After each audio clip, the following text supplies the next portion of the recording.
So we left class, we left the lecture here discussing epidermis versus dermis. Large focus of this lab is epidermis. The epidermis is what we call keratinized, stratified squamous epithelium. Keratinized, I think I said that right.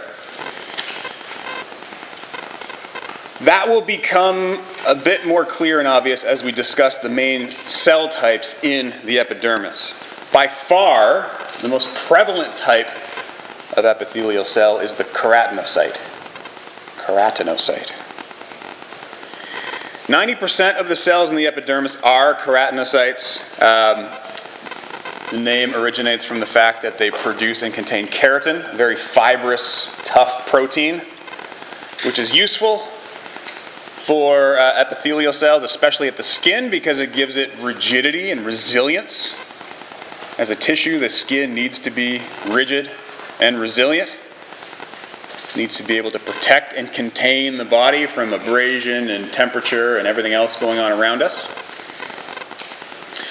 And these are also responsible for secreting what are called lamellar granules. Lamellar granules. And I'll show you on the next page what those look like or where they are. But they create a hydrophobic layer between the cells. And it's a large reason why our skin is waterproof. Quote unquote waterproof.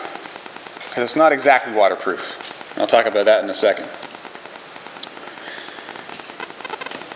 The melanocytes make up a large portion of the remaining percentage, 8% of the remaining 10, and these provide melanin granules that are largely attributed to giving skin color and also protecting from UV rays as well. They're fewer in abundance and they reach out between the keratinocytes. I'll show you where those are in the epidermis on the next slide. Far and away, the fewest types of cells are intraepidermal macrophages, also called Langerhans cells that help target the immune response if a foreign body invades the epidermis. If you're working on your car and rust gets into the epidermal layers and you start to contract tetanus, actually it's not going to help with tetanus because it's incurable. You need to get a booster for tetanus. So don't rely on these to combat tetanus. But you get the idea. They help target the immune response to invading foreign bodies. And lastly, tactile epithelial cells, also called Merkel cells, are responsible for sensing really light touch. So these are on the bottom right, and you can see the flat portion of the cell abuts very nicely a sensory neuron that relays some signal somewhere in the body. And we'll talk about what neurons are in the second half of class and the organization of those neurons, and you have an idea that these signals might go to the brain or somewhere in the spinal cord, and you're right, and we'll talk about that coming up. So you can see all of these cells organized here. Ignore everything on the left for now, that's why it's grayed out, but we'll come back to that. The keratinocytes are virtually every cell on this slide. The cuboidal cells at the deepest layer are mostly keratinocytes. There are some melanocytes interspersed, and you can see the projections extending out between the cells, providing melanin for protection and skin color. You can see the tactile epithelial cell, the Merkel cell here on that basal layer as well. Intradermal macrophage, but the rest are keratinocytes in varying conformations and stages of life.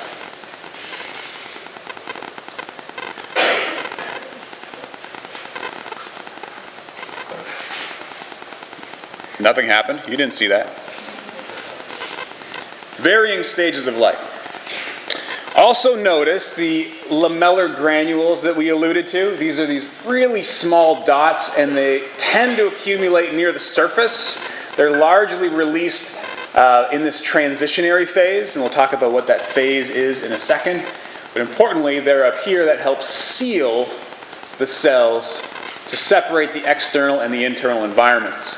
And then we have a bunch of other flattened, hardened, dead keratinocytes at the more superficial layers. Remember, deep versus superficial, towards the interior or towards the exterior. You guys have memorized all the directional terms, and so you know what I mean. Good. Now this arrangement holds up for most types of skin. Most types. There are two main types, and we won't go into detail, but the thin, hairy skin covers the majority of the body. There's a large degree of protection, but it's not as thick and dense as the thicker, hairless skin, which covers the palms of the hands and the soles of the feet. The palmar surfaces of the digits. It's not my favorite term. If you were to use your directional terms to describe where on the hands that thick, hairless skin resided, how would you describe where on the hands you would find that thick, hairless skin? Using directional terms that aren't close to my name. What was that? Superficial, I heard over here? That's true. Superficial, if we're thinking of the hand, could be this side, the palm side, or the back side. That's also superficial. It's near the surface.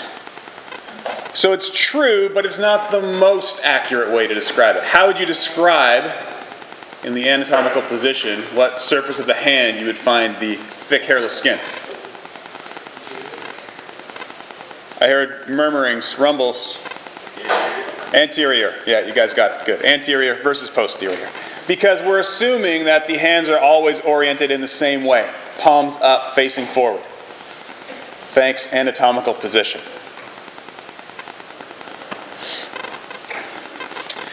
Now the layers of epidermis, or within the epidermis, the layers of epithelial cells in the epidermis are listed here. And Matt has a great mnemonic in lab. That's easy to remember. That helps you organize these in sequence. You will look at the stratum basale, which is the most basal layer of epithelium, and the stratum corneum, which is the most superficial layer of epithelium in lab. Mainly because it's hard to differentiate the rest from the slides that you'll be looking at, but they're there. These 5 layers occur in that hairless, thick skin. The 4th layer, the lucidum, is only present in thick skin. The 5 layers are in the thick skin. Lucidum is the one that's different. In the hairy, thin skin, it is absent. That was what I was going for. So we can look back to this last slide and see all of those layers. Now I've revealed the names on the left. They were always there, but now they're solid and not grayed out. We see the basale, which are cuboidal or slightly columnar epithelial cells. These are tasked with dividing and renewing the supply of keratinocytes. Deepest layer of the epidermis. The spinosum, large section in the middle here. The keratinocytes that produce the lamellar granules are those of the granulosum. Makes sense? Granules, granulosum. And these are in a transitionary phase where they're dying. These keratinocytes have reached a point where they are far enough away from the vasculature that nutrients can't diffuse to them and waste products can't be removed. So they are undergoing what's called apoptosis, or programmed cell death, which is a term I don't know if you've heard before, but it's a really exciting area in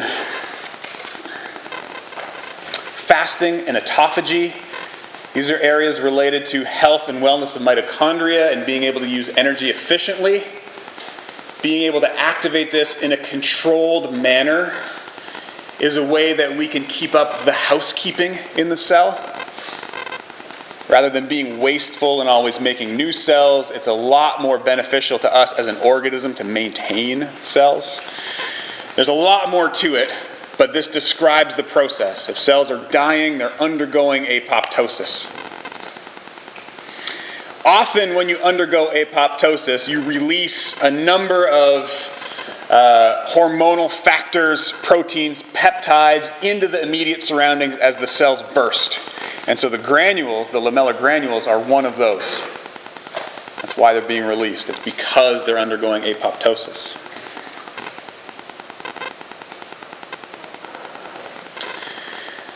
The stratum lucidum is the one that's only present in thick skin, 4 to 5 layers that enhance toughness of the skin. And then the superficial layer, all of these, that's really annoying. There we go.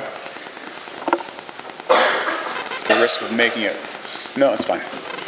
The very superficial layer, many layers of flat, hardened, flaky, dead keratinocytes, on average 25 to 30 layers. In the soles of the feet, it can be up to 50 layers of stratum corneum, all the way to the top here. These are constantly being sloughed off and replaced by new keratinocytes that are produced way down here by the stratum basale.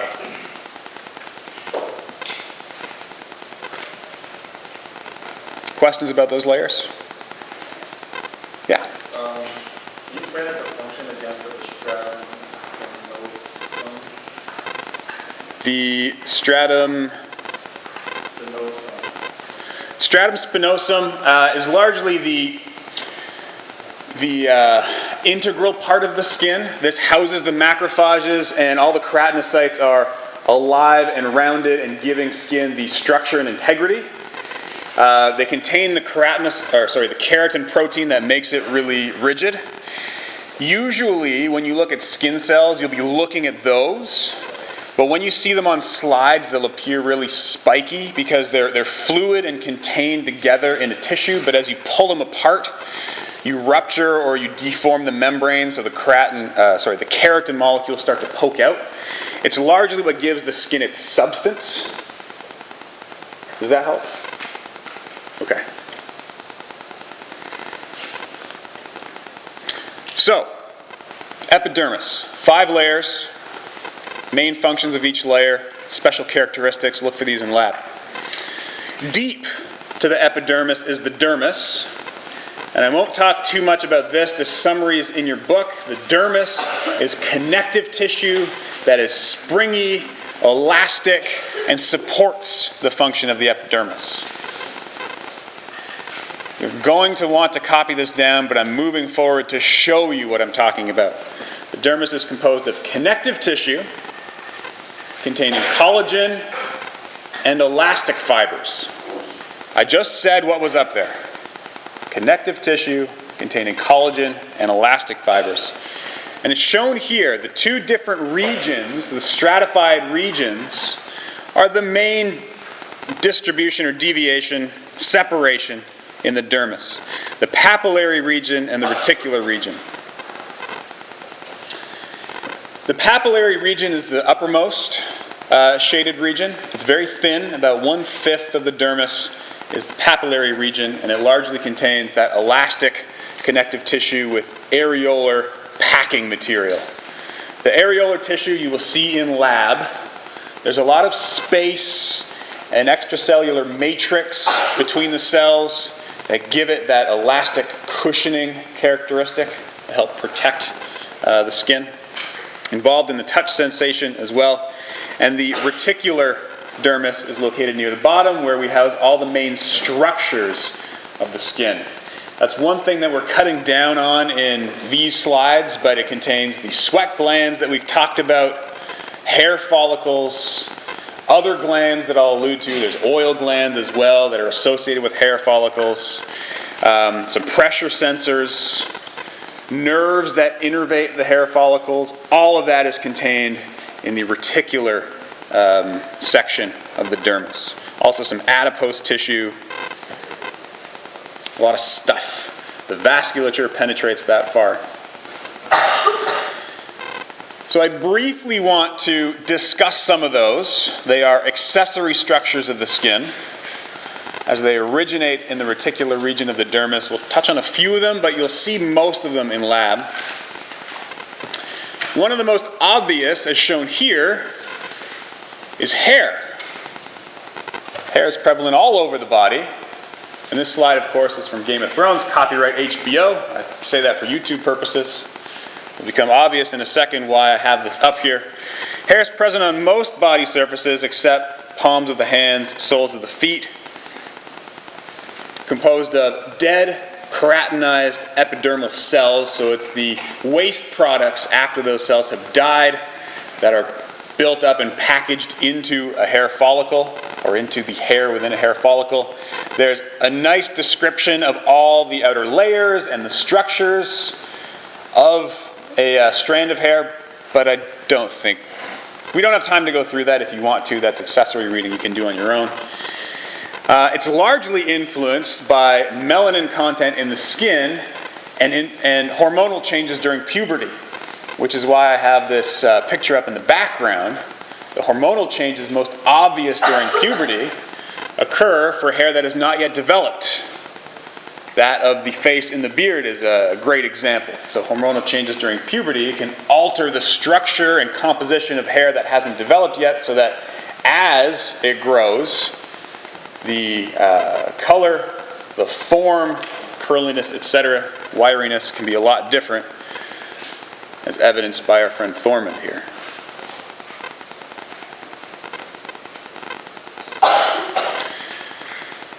So the hair follicle describes the level below the skin. The shaft of the hair is what comes out, the strand of hair that protrudes from the skin. It used to provide us some insulation. Now it's more of a nuisance, although it can provide some signals. When there's unintended movement of the hair, you do get signals or itches or a signal to look in a certain area on your body.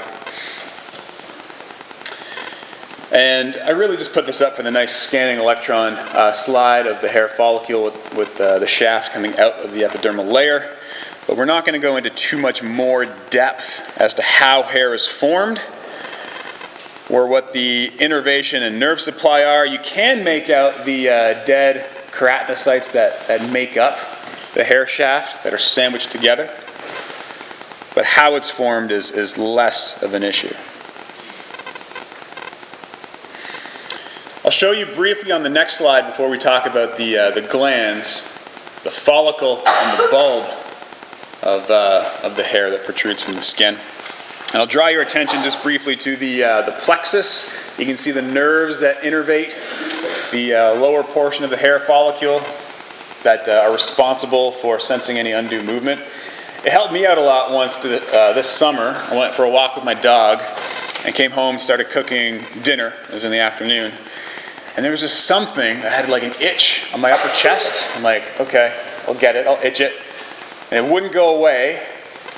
And lo and behold, a tick had latched on to the hair follicle and was trying to find a way in. Luckily, I have a lot of natural defense, which is great. Prevented the tick from latching on and Lyme disease and all that other unfortunate stuff that comes along with tick bites. If you're going to Cape George and looking at the walking trails, it's a great, wonderful place to go. Just check yourself afterwards. It's a hotbed of tick activity. So thank you, hair plexus, for that notification. Along with the hair follicle is often associated what's called a sebaceous oil gland. Literally, that just means a hair lubricant. It prevents desiccation of the hair shaft, the strand of hair. It keeps it moisturized so it doesn't dry up. And when you don't wash your hair for a few days, you have the evidence of the sebaceous oil glands at work. We talked already about the eccrine sweat glands that are responsible for releasing that hypotonic sweat, that salty, clear, fluid sweat. That helps with thermoregulation. We know it helps cool the body. The counterpart are the apocrine sweat glands that release something similar, but that contains a high degree of biological material and oily fats as well. They're often associated in regions of high friction, where there are creases or folds, to provide lubrication. Usually have hair in those regions as well, and then these types of glands will help lubricate the hair along with the sebaceous oil glands to prevent undue friction and wear and tear in those regions, whether you want them to or not. And the last example, I can never say this, the ceruminous glands. Ceruminous glands are modified sweat glands that release wax in the ears to help prevent water from getting into the inner ear and foreign substances from invading, constantly producing wax that eventually expels any particles that have found their way in.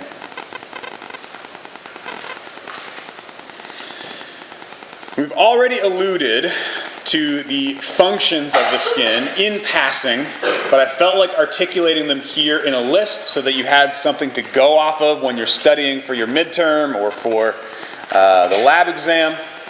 If you can articulate how the skin accomplishes most of these goals, you'll be in a good spot. There's a lot of other information to know as well, but for this specific information, use this as a guide. And I'm not going to talk too much about all of these. You have an idea of how the skin protects or provides cutaneous sensations. It does store blood. That's really useful during exercise. As we sweat during exercise, releasing sweat onto the skin is fantastic. When that sweat evaporates, it's a process that steals energy from somewhere. Here, the immediate layer below is the skin. The blood supply ensures that heat is available to be dissipated to the environment. And we can alter blood supply to the skin and away from the skin if we need to. So in a situation where it's cold, you don't want your body heat going towards the periphery, so we pull it back to the core, which is good. It's like putting on a biological sweater. Keeps your body hot. It's compromised by alcohol. That opens up the periphery, and so when you feel warm in the cold while you've been drinking, it's just that you're losing body heat faster. Your skin is, the absolute degrees are higher, but your overall net temperature will be lower quickly. Or conversely, when you're exercising and you have a lot of heat that you've generated in the muscles, we send blood to the periphery so that this process can occur and extract heat from that blood.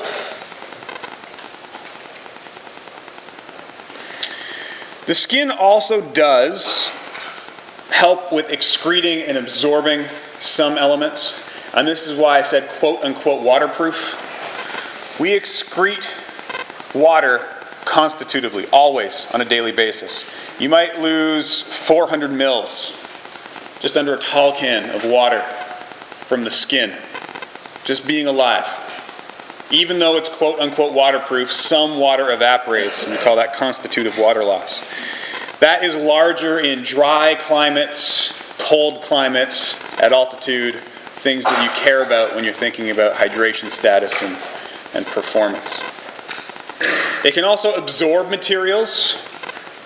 Usually these are non-polar, fat-soluble materials. Vitamins A, D, E, and K are all fat-soluble. They can be absorbed, but not often through the skin. Some substances like mercury salt can be absorbed through the skin. Mercury poisoning can be transdermal. So don't touch mercury if you ever see it. Like one of those old sphygmomanometers, the blood pressure cuffs that you'll see at your doctor's office with the silver column in the middle, that's mercury. So if it breaks, it looks neat, but don't play with it. It can also be a site of drug administration. And I threw this slide up because there are companies that are specifically looking to develop vehicles that deliver drugs into your system through the skin. One great example is our corticosteroids. So cortisone is one that helps reduce inflammation. It's applied through the skin. This company, Delivra, is testing a method of creatine delivery through the skin. And this is a joint research project with universities of Guelph, PEI, and Saskatchewan. They're working on this now, trying to figure out if transdermal creatine administration affects force production in the muscle. Also, a lot of research by the same company in the cannabis space, as that is becoming, as that is legalizing, October 17th. You probably have it marked on your calendars, as that's in the popular, it's a cultural phenomenon that's going on right now. Absolutely. So many different types of applications, and therapies are widespread, but a couple of examples of transdermal drug administration. Lastly, synthesis of vitamin D. We've already alluded to this. I just wanted to connect the dots. You've probably seen vitamin D, 1,25-OHD, vitamin D3. D3 is the active vitamin D. It is produced from a precursor that is activated in the skin. The skin is the site of the production of that precursor. And there's a lot of other stuff off the slide that you don't see, but exposure of the skin to UV light makes this switch from pro-vitamin D to pre-vitamin D that allows the liver and other parts of the body to process it and synthesize the active form, also called calcitriol, which we know, of course, helps with the absorption of calcium from the digestive tract and the formation of bone, which we will see coming up in a few weeks' time. Normally, you need 15 to 20 minutes twice a week for this process to occur.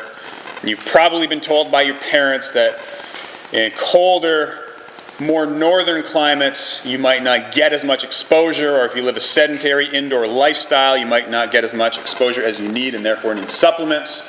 And there weren't really nice pictures like there are here for the US, but being superior in directional terms to the US, and maybe other ways right now, you can see that the likelihood of vitamin D production in December wanes significantly in the northern parts of the States and southern parts of Canada, highlighting the importance of perhaps vitamin D3 supplementation.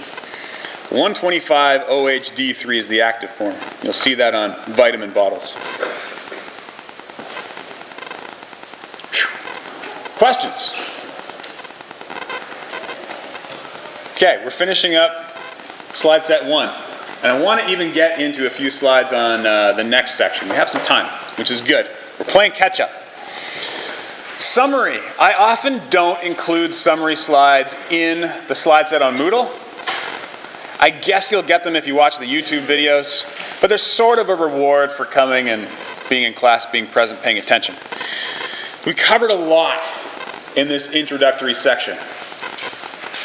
We're in week 2 right now. This is class 1 of week 2. Can you believe that? Thinking way back, a week ago, we identified some anatomical terminology, the directional terms that you know, names of the main regions that you know, names of smaller regions that you will know. Those are all important in describing areas of interest, direction, focuses to another anatomist, so between your peers and to us. Homeostasis, we talked about as a process of maintaining balance and equilibrium. There's some ideal that we would like to maintain, and we do that through induction of feedback loops. Each of the types of feedback loops that we discussed has 3 common characteristics: the receptor, the processor, the effector. But the style of feedback can be different. There's positive and negative feedback, so knowing what those are and how they differ is important. More recently, we've discussed epithelial cells in the integumentary system. We've discussed a few cell types, but epithelial cells specifically are always superficial. They are covering or lining cells. Epithelial tissue is classified based on cell shape and arrangement, which we discussed at length last class. And we just finished discussing those epithelial cells as they relate to the integumentary system, specifically After reviewing this material, you'll know the 4 to 5 layers intimately and their general functions. You can do that anytime on YouTube, and you'll do that in lab this week as well. This is a lot to write down on one slide, but it's nowhere near the amount of information that we covered. Very simplistic, high-level overview. So make sure that you go back and you know these intimately.